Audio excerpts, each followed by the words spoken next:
Hey, what's up, guys? We're going to be reacting to some of the most watched true crime TikToks. And before we start, take a second, hit the like button, and if you're new here, subscribe to the channel. Let's jump in. The first one says, stabbed and ran over a girl he met on Snapchat. So, all right, let's take a listen. This is the case of Dylan Lenz. He met a girl on Snapchat and then stabbed her and ran her over twice with his car in a Walmart parking lot.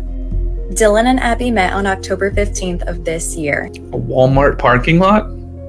They met on Snapchat and decided to meet up, so Abby sent Dylan her address and he went to her house to go pick her up.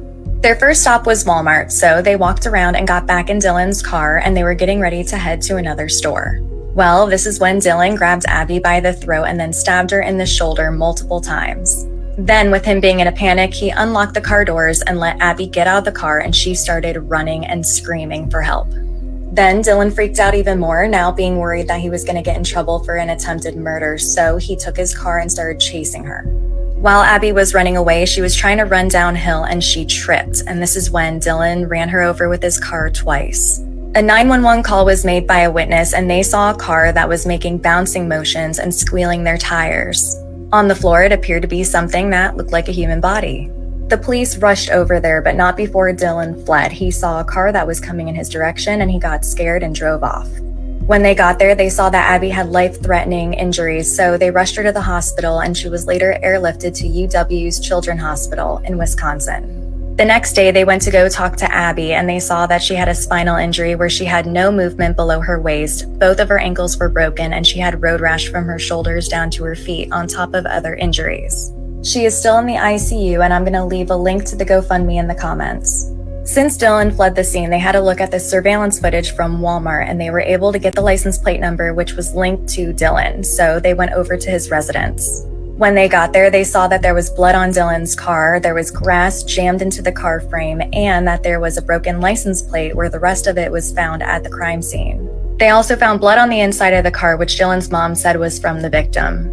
Dylan was immediately arrested and admitted that it was premeditated and said, quote, "While I was in the store, I was like, this is the last day she's going to be alive. This is..." What?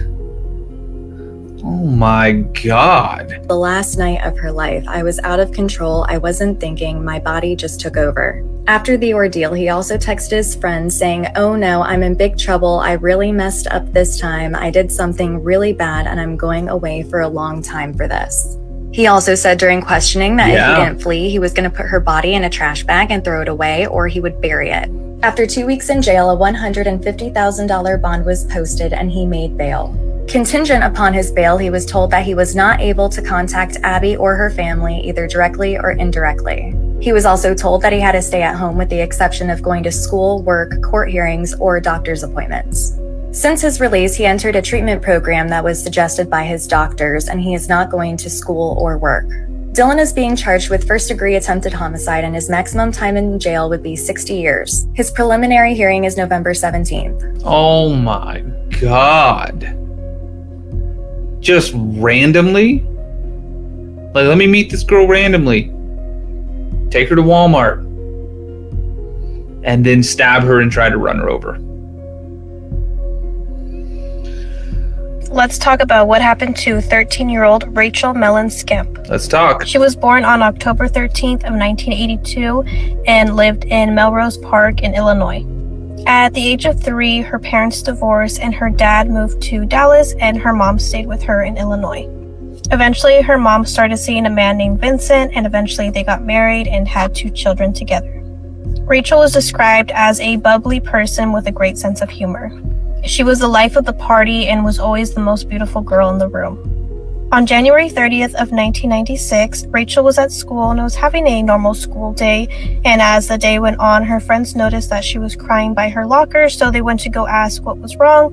She said she was having a problem, but that she was going to fix it herself, and that is all she said. The following day, on Wednesday, January 31st, Rachel decided to stay home from school because she was having a sore throat and was feeling kind of sick. So her mom left to work and her stepfather was going to stay home because he wasn't working at the moment. Rachel called her grandma to thank her for the Christmas gifts that she had sent her, and this call took like from 4 to 5 minutes. And her grandma said that this phone call was completely normal, nothing out of the ordinary. But she did notice that at one part in the phone call, Rachel was kind of quiet. And her grandma said, "Is he there?" referring to her stepfather. And she said yes. And then Rachel told her grandmother that she needed to hang up. Her stepfather stated that they played the Nintendo before she decided to go up to her room and take a nap. So once she was upstairs taking a nap, he decided to take the family dog for a walk, even though it was 20 degrees below zero. So he left at 2:30 p.m. and then ended up coming at 3 p.m. He said the reason that he took a while is because the dog broke free from the leash and he was not able to get him, so he just figured that the family dog would just find his way back eventually. At 3:15 p.m., Vincent's youngest daughter comes home and she goes straight to Rachel's room to greet her, and that's when she realizes that Rachel's not even there. So the youngest daughter tells her dad that it seems that Rachel is missing, that she's not even in her room, but he just doesn't seem to care. So once her mom gets home, the youngest daughter tells her that Rachel's missing from her room, so that is when her mom decides to call 911 and report her as missing. Stay tuned for part 2. Ooh, I don't know. You look at this guy. I was walking the dog. Look at those eyes. Where'd she go? Where'd she go? That's tragic. Especially that young. Will you show us how you had your hands? I had him up like this. You tell us why you had your hands up close to your neck? Because I saw what he did to Katie and I was scared he was going to do it to me. This is 10-year-old Crystal Searles, one of the only living survivors of serial killer Tommy Lynn Searles. In the footage you see here, the killer himself explains in detail what happened inside the Harris family house. I walked over here and I came over here and there's a little girl sleeping here. Then I looked in here, 2 girls sleeping in here. I woke this girl up. The little girl on top was like petrified. But when Searles left the house that night, there was one thing he never thought would happen. What is your version? I have a little girl just rang my doorbell.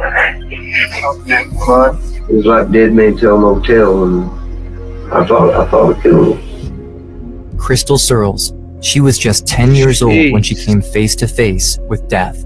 But she survived, outsmarting her killer. It was her courage that got Tommy Lynn Searles arrested and brought to trial, finally putting an end to his 20-year-long rampage. I felt like he couldn't conquer me. He was going to be in that trial room because of me. The year is 1999. The coming of the new millennium is exciting for everyone, especially for Crystal Searles. She's moving to the quiet town of Del Rio, Texas, with her mother Pam and her 2 younger sisters, Mark and Amber. For Crystal, this means she will get to live right next door to her best friend, Kate. It's December 30th. While the rest of the family is away, finalizing the move, Crystal is spending New Year's Eve at her best friend's house for a sleepover. We talked about Britney Spears and NSYNC. We kind of stayed up a little later and we got in a little fight about where we were all going to sleep. But what started as a night of fun and laughter later turns into a living nightmare. At around 3:30 a.m., a man is awoken abruptly by an intense knocking at his door. He opens to the sight of 10-year-old Crystal covered in blood, begging him for help. Right away, the man calls 911. I have a little girl just rang my doorbell. But Crystal can't speak. She's holding a hand to her neck. With shaking hands, she writes the following messages, stating that the Harris family needs help, asking them to hurry. More than 700 miles away, at 6 a.m., Crystal's mother is woken up by a disturbing phone call. It was Valverde emergency room asking me for my permission to lifeline Crystal. She had been attacked. And I said, absolutely, lifeline, or where? And they said San Antonio. I didn't know anything other than Crystal had her throat cut. As Crystal's mother, Pam, rushes to her daughter's side, she has no idea in what state she's going to find her. At the hospital, she learns that Crystal's windpipes were severed, that her vocal cords were cut. When I got in her room, I saw this little girl with all of these tubes. She looked like this baby in this humongous bed. And I looked her in her eyes and I said, "Are you okay, Angel? Mommy's here." Unable to speak, Crystal uses a pen and paper to communicate. The the first thing she asks is if her best friend Kate is okay. She kept asking me, and I couldn't tell her. I couldn't tell her anything. Wow. Crystal's mother can't bear to break the news to Crystal that her best friend Kate is dead, and that Crystal is the only living witness that knows what happened. When I walked into the crime scene, on the floor was a deceased young girl. The crime scene was extremely bloody. Shocked by the gruesome nature of the crime, Texas Ranger John Allen still has no idea what he's about to face. He's told that there's a surviving 10-year-old and that she's ready to talk. We told Crystal who we were, and at that point in time, I assured Crystal that we are going to arrest the person or persons who did this to her. And at that point in time, I was hoping I could back that up. From her hospital bed, Crystal does her best to write a description of Katie's killer. A police artist makes a sketch from this description. Right away, the sketch, as well as Crystal's details, ring a bell to a friend of the family who saw a man named Tommy working as a used car salesman fitting that description perfectly. Police get their hands on the individual's picture and present a photo lineup to Crystal. And I explained to Crystal, I told Crystal, we have a photo lineup. And if you see the man that was in that residence that did this to y'all, please put your finger on him. You could see her eyes moving from one individual photograph to the next and focused in on one photograph. And Crystal took her right index finger and put it on the photograph of Tommy Lynn Searles. Texas Ranger John Allen makes Tommy Lynn Searles his primary suspect, but nothing can prepare him for who Tommy Lynn Searles really is. Jeez. It's January 2nd. Police move in on Tommy Lynn Searles' trailer. While the door is unlocked, Texas Ranger John Allen walks in and is met halfway by the suspect. He makes his arrest without any resistance. In fact, Searles even tells John Allen, I'm glad I finally got caught. And then we told him he was under arrest for murder. Confessions are immediately obtained from him, as well as his agreement to do a walkthrough of the crime scene. You doing this walkthrough of your own free will? Oh, yeah. Oh my God. I'm gonna have to find part 2 on that one and watch that.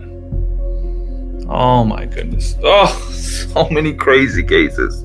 It's so sad, you guys. It's so sad. It is so sad. Well, if you like this video, subscribe to the channel. A lot more to come.